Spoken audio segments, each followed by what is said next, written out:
Hi friends, welcome to my channel.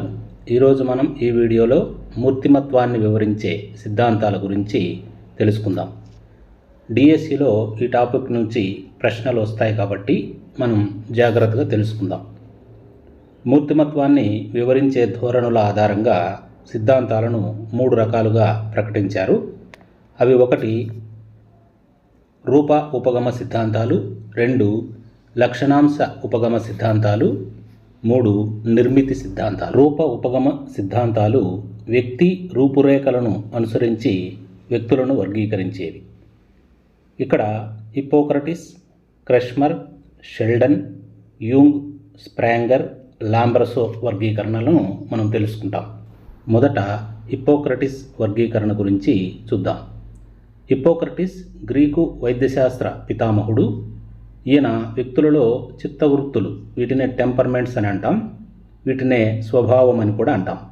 వీటి ఆధారంగా వ్యక్తులను ఔత్సాహికులు, పైత్య ప్రవృత్తి కలిగిన వారు, శ్లేష్మ ప్రవృత్తి కలిగిన వారు, అలాగే విషణ్ణులుగా వర్గీకరించాడు.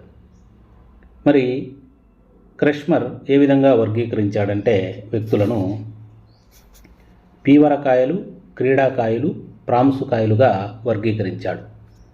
ఈయన దేన్ని బేస్ చేసుకొని ఈ వర్గీకరణ చేశారంటే శరీర నిర్మాణం ఆధారంగా ఈ వర్గీకరణ చేశారు. నెక్స్ట్ షెల్డన్ వర్గీకరణ. షెల్డన్ జర్మనీ దేశస్థుడు. ఈయన శరీర ఆకృతులను ఆధారంగా చేసుకొని స్థూలకాయులు, మధ్యమకాయులు, లంబకృశకాయులుగా వర్గీకరించారు. నెక్స్ట్ యూంగ్ వర్గీకరణ. ఈయన వ్యక్తులలో ఉండేటువంటి గుణాలను ఆధారంగా చేసుకొని వ్యక్తులను బహిర్వర్తనులు, అంతర్వర్తనులుగా వర్గీకరించారు. నెక్స్ట్ స్ప్రాంగర్. ఈయన్నే స్ప్రేంజర్ అని కూడా అంటాం. ఈయన వ్యక్తులలో ఉండేటువంటి విలువల ఆధారంగా వ్యక్తులను సైద్ధాంతిక విలువలు కలిగిన వారుగాను, ఆర్థిక విలువలు కలిగిన వారుగాను, సాంఘిక, రాజకీయ, మత, సౌందర్యోపాసన విలువలు కలిగిన వారుగాను వర్గీకరించారు. నెక్స్ట్ లాంబ్రసో అనేటువంటి మనోవైజ్ఞానికవేత్త వ్యక్తుల యొక్క రూపురేఖలు, నేర ప్రవృత్తి ఆధారంగా వర్గీకరించారు. నెక్స్ట్ వర్గీకరణ లక్షణాంశ ఉపగమ సిద్ధాంతాలు. లక్షణాంశాలు అంటే ఏమిటంటే వీటినే ట్రైట్స్ అని అంటాం. వ్యక్తులలో పుట్టుకతో సహజసిద్ధంగా వచ్చేటువంటి లక్షణాలనే లక్షణాంశాలు అని అంటాం. వీటిని ఆధారంగా చేసుకొని ఏర్పాటు చేసినవే లక్షణాంశ ఉపగమ సిద్ధాంతాలు. వీటిలో ముఖ్యమైనవి అమెరికాకు చెందినటువంటి ఆల్పోర్ట్ సిద్ధాంతం. ఈయన ఈ సిద్ధాంతాన్ని వ్యక్తిలో ఉన్నటువంటి ప్రాథమిక లేదా సామాన్య లక్షణాంశాలు, కేంద్రీయ లేదా వ్యక్తిగత లక్షణాంశాలు, మాధ్యమిక లక్షణాంశాలను ఆధారంగా రూపొందించారు. రెండవది రేమండ్ బి కాటిల్. ఈయన అమెరికా దేశానికి చెందిన మనోవైజ్ఞానికవేత్త. ఈయన ఉపరితల లక్షణాలు, మూలరూప లక్షణాల ఆధారంగా ఈ సిద్ధాంతాన్ని రూపొందించారు. నెక్స్ట్ నిర్మితి సిద్ధాంతాలు. నిర్మితి సిద్ధాంతాలు అంటే ఏమిటంటే ఇవి వ్యక్తిలోని వివిధ అంశాలను దృష్టిలో ఉంచుకొని సమగ్రంగా రూపొందించినటువంటి సిద్ధాంతాలు. ఇవి వ్యక్తిని ఒక సమగ్ర నిర్మితిగా భావిస్తూ వ్యక్తి సమగ్ర రూపాన్ని, అతని ప్రవర్తన ప్రకార్యాలను అనగా బిహేవియరల్ ఫంక్షన్స్ను వివరిస్తాయి. వీటిలో ముఖ్యమైనవి సిగ్మండ్ ఫ్రాయిడ్ యొక్క మనో విశ్లేషణ సిద్ధాంతం, ఎరిక్ ఎరిక్సన్ యొక్క మనో సాంఘిక వికాస సిద్ధాంతం. ఇప్పుడు మనం వీటిని డీటెయిల్డ్గా ఒక్కొక్క దాని గురించి తెలుసుకుందాం. మొదట రూప ఉపగమ సిద్ధాంతాల గురించి డీటెయిల్డ్గా తెలుసుకుందాం. ఇప్పుడు మనం రూప ఉపగమ సిద్ధాంతాలలో మొదటి వర్గీకరణ హిప్పోక్రటిస్ వర్గీకరణ గురించి తెలుసుకుందాం. హిప్పోక్రటిస్ గ్రీకు వైద్యశాస్త్ర పితామహుడు. ఈయనను ఫాదర్ ఆఫ్ వెస్ట్రన్ మెడిసిన్ అని కూడా అంటాం. హిప్పోక్రటిస్ వ్యక్తుల యొక్క మూర్తిమత్వాన్ని వేటి ఆధారంగా వర్గీకరించారు అంటే వ్యక్తుల యొక్క దేహంలో స్రవించేటువంటి స్రావకాలు, రసాలు ఆధారంగా వర్గీకరించారు. వీటినే చిత్తవృత్తులు లేదా టెంపర్మెంట్స్ అని కూడా అంటాం. టెంపర్మెంట్స్ అంటే ఏమంటే స్వభావము అనే అర్థం. ఈ చిత్తవృత్తులు, రసాల ఆధారంగా వ్యక్తులను 4 రకాలుగా వర్గీకరించడం జరిగింది. అవి ఏమిటంటే 1 ఔత్సాహికులు, 2 విషణ్ణువు, 3 పైత్య ప్రవృత్తి గలవారు, 4 శ్లేష్మ ప్రవృత్తి గలవారు. మరి వీటిలో ఉండేటువంటి శ్రావకం ఏమిటి, అలాగే వీరి యొక్క మూర్తిమత్వ లక్షణాలు ఏమిటి అనే అంశాలు మనం ఇక్కడ పరిశీలిద్దాం. మొదట ఔత్సాహికుల గురించి చూద్దాం. వీరిలో ఎరుపు రక్తం ఎక్కువగా ఉంటుంది. వీరు ఆశావాదులుగా ఉంటారు, అలాగే ఎల్లప్పుడూ సంతోషంగా ఉంటారు. వీరికి సర్దుబాటు గుణం ఎక్కువ. అంతేకాకుండా ప్రతి విషయాన్ని తేలికగా తీసుకుంటారు. అలాగే వీరు ఉద్వేగపరంగా, శారీరకంగా బలంగా ఉంటారు అనే అంశాన్ని మనం ఇక్కడ బాగా గుర్తుంచుకోవాలి. నెక్స్ట్ రెండవ రకం వ్యక్తులు విషణ్ణువు. విషణ్ణువు అంటే ఏమంటే నల్లని పైత్యరసం అధికంగా ఉండేవారు అని అర్థం. ఈ నల్లని పైత్యరసం అనేటువంటి భావన హిప్పోక్రటీస్ ఊహాత్మకంగా స్వీకరించిండేది. వీరు ఎలా ఉంటారంటే విచారంగా ఉంటారు, మందకుడిగా ఉంటారు, ఎల్లప్పుడూ నిరాశావాదులుగా ఉంటారు.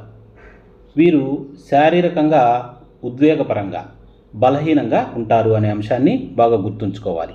అంటే ఔత్సాహికులు శారీరకంగా, ఉద్వేగపరంగా బలంగా ఉంటే విషణ్ణువులు శారీరక పరంగా, ఉద్వేగపరంగా బలహీనులుగా ఉంటారు అనే అంశాన్ని బాగా గుర్తుంచుకోవాలి. నెక్స్ట్ మూడవ రకం వర్గీకరణ పైత్య ప్రవృత్తి గలవారు. మనకు ఇక్కడ వర్గీకరణలోనే ఉంది. పైత్య ప్రవృత్తి గలవారు అంటే పసుపు పైత్యరసం ఎక్కువగా ఉండేటువంటి వ్యక్తులు. వీరు ఎలా ఉంటారంటే పసుపు పచ్చని పైత్యరసం కలిగి ఎల్లప్పుడూ కోపంగా, చికాకు స్వభావం కలిగి ఉంటారు. వీరిని మనం పరిశీలించినట్లయితే శారీరకంగా బలంగా ఉంటారు, కానీ ఉద్వేగపరంగా బలహీనంగా ఉంటారు. అందుకే వీరికి కోపము, చిరాకు వంటివి చాలా ఎక్కువగా ఉంటాయి. నెక్స్ట్ నాలుగవ వర్గీకరణ శ్లేష్మ ప్రవృత్తి గలవారు. శ్లేష్మం అంటే జిగట పదార్థం అని అర్థం. వీరిలో అధికంగా శ్లేష్మం అనేది ఉంటుంది. వీరు ఎలా ఉంటారంటే నెమ్మదిగా ఉంటారు, నిదానంగా ఉంటారు, సోమరిగా ఉంటారు. మరి వీరిని మనం పరిశీలించినప్పుడు శారీరకంగా బలహీనంగా ఉండి ఉద్వేగపరంగా బలంగా ఉంటారు. అంటే ఎమోషనల్గా తొందరగా రియాక్ట్ అవ్వరు అనమాట. కాబట్టి ఉద్వేగపరంగా బలంగా, శారీరక పరంగా బలహీనంగా ఉంటారు. ఇది హిప్పోక్రటీస్ యొక్క వర్గీకరణ. నెక్స్ట్ రూప ఉపగమ సిద్ధాంతాలలో రెండవ వర్గీకరణ షెల్డన్ వర్గీకరణ. షెల్డన్ జర్మనీ దేశానికి చెందిన మనోవైజ్ఞానికవేత్త. ఈయన వ్యక్తులను ఏ విధంగా వర్గీకరించారంటే శరీర ఆకృతిని బట్టి వర్గీకరించారు. షెల్డన్ షేప్ అని గుర్తుపెట్టుకోండి. షెల్డన్ షేప్ అంటే శరీర ఆకృతి. కాబట్టి షెల్డన్ వర్గీకరణకు ఆధారం వ్యక్తుల యొక్క శరీరాకృతి. శరీరాకృతిని బట్టి 3 రకాలుగా వర్గీకరించారు. అవేమిటంటే స్థూలకాయులు, మధ్యమకాయులు, లంబకృశకాయులు.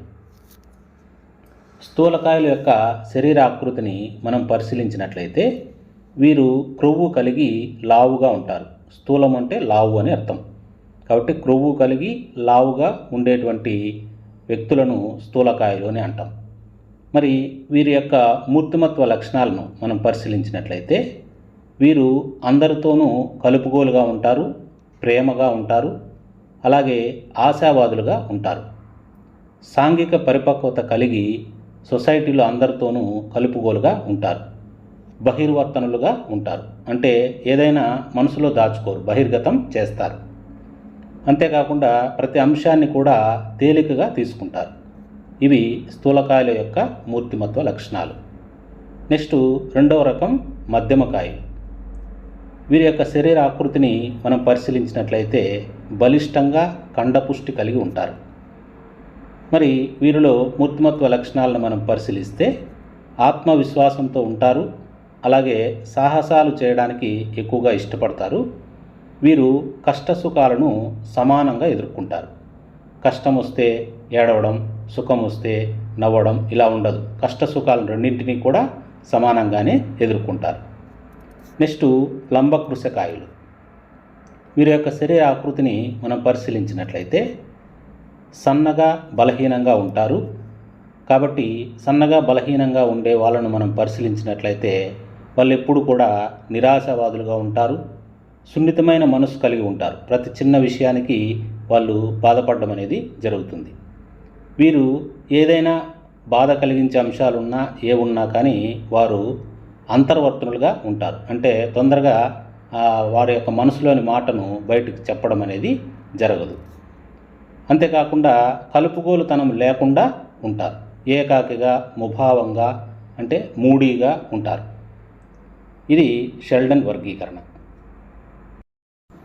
రూప ఉపగమ సిద్ధాంతాల్లో నెక్స్ట్ వర్గీకరణ క్రెష్మర్ వర్గీకరణ. క్రెష్మర్ జర్మనీకి చెందినటువంటి మనోవైజ్ఞానికవేత్త. ఈయన వ్యక్తులను ఏ విధంగా వర్గీకరించారంటే శరీర నిర్మాణాన్ని బట్టి వర్గీకరించాడు. క్రెష్మర్ స్ట్రక్చర్ అని గుర్తుపెట్టుకోండి. స్ట్రక్చర్ అంటే శరీర నిర్మాణం. మరి షెల్డన్ షేప్. షెల్డన్ ఏ విధంగా వ్యక్తులను వర్గీకరించారు అంటే శరీర ఆకృతిని బట్టి వర్గీకరించారు. మరి క్రెష్మర్ పిచ్చాసుపత్రిలో పిచ్చివాళ్లను పరిశీలించి వారి యొక్క శరీర నిర్మాణానికి, మూర్తిమత్వానికి సంబంధం ఉందని తెలుపుతూ ఈ సిద్ధాంతాన్ని ప్రతిపాదించారు. ఈయన ప్రకారం వ్యక్తులు 3 రకాలు. అవేమిటంటే 1 పీవరకాయలు, 2 క్రీడాకాయలు, 3 ప్రాంసుకాయలు. మరి పీవరకాయల యొక్క శరీర నిర్మాణాన్ని మనం పరిశీలించినప్పుడు వీరు ఎలా ఉంటారంటే పొట్టిగా, లావుగా ఉంటారు. వీరి యొక్క మూర్తిమత్వ లక్షణాలను మనం పరిశీలిస్తే వీరు బహిర్వర్తనులుగా ఉంటారు. దేన్ని కూడా మనసులో దాచుకోరు, బహిర్గతము చేస్తారు. అంతేకాకుండా వీరు ఉల్లాసంగా ఉంటారు, అందరితో కలుపుగోలుగా ఉంటారు. అలాగే ప్రతి విషయాన్ని కూడా తేలికగా తీసుకుంటారు. అంతేకాకుండా ఉద్వేగపరంగా స్థిరత్వం ఎక్కువగా కలిగి ఉంటారు. నెక్స్ట్ క్రీడాకారులు. క్రీడాకారులు ఎలా ఉంటారు? కండపుష్టి కలిగి సమతుల్య శరీరం కలిగి ఉంటారు. మరి వీరి యొక్క మూర్తిమత్వ లక్షణాన్ని మనం పరిశీలించినట్లయితే వీరు ఆశావాదులుగా ఉంటారు, సర్దుబాటు గుణం కలిగి ఉంటారు, అంతేకాకుండా శక్తివంతులుగా ఉంటారు. నెక్స్ట్ ప్రాంసుకాయలు. ఈ ప్రాంసుకాయలు ఎలా ఉంటారంటే సన్నగా, పొడవుగా ఉంటారు. వీరు అంతర్వర్తనులుగా ఉంటారు. ఏ విషయాన్ని అంత తొందరగా బహిర్గతం చేయరు, మనసులోనే ఉంచుకొని ఉంటారు. అందుకనే వీరిని అంతర్వర్తనులు లేదా ఇంట్రావర్ట్స్ అని అంటాం. వీరు నిరాశవాదులుగా ఉంటారు, సిగ్గుపడతారు, సున్నిత మనస్తత్వం కలిగి ఉంటారు, అంతేకాకుండా ఖచ్చితత్వాన్ని పాటిస్తారు. ఇవి క్రెష్మర్ యొక్క వర్గీకరణ. నెక్స్ట్ వీడియోలో పార్ట్ 2లో భాగంగా యూంగ్ వర్గీకరణ, స్ప్రాంగర్ వర్గీకరణ గురించి తెలుసుకుందాం. Thanks for watching.